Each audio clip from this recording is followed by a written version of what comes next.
Good morning, I'm RJA Pamero. This video will show you on how to analyze, familiarize to the electrical symbols, and draw the actual wiring diagram. As you can see, we have the given diagram. First, we need to analyze it. We have circuit breaker, one CO, and one bulb control, two three-way switch in two locations. This is the junction box. Second, we need to draw the electrical symbols of the given diagram. Circuit breaker, lamp, convenience outlet, and two three-way switches.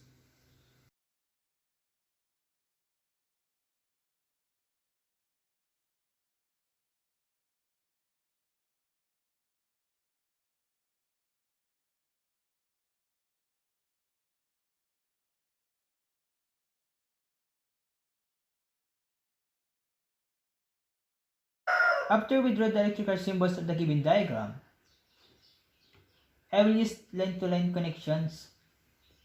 All line 2 of the circuit breakers connect each other.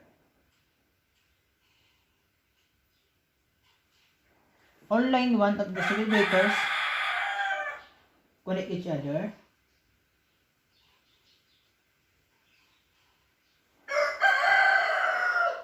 Line 2 of 15 ampere circuit breakers connect to line 1 of lamp, which is neutral. Line 1 of 15 amperes connected to one common switch of three-way.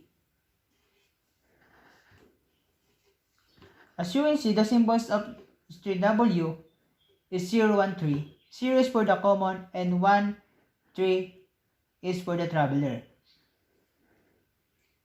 Let's connect the 1 and 3 of the two three-way switch.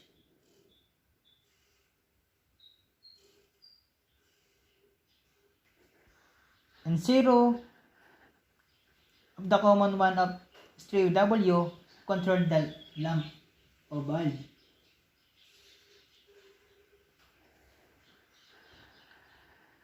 When we put on positions, we need to put an arm, this, arm, this.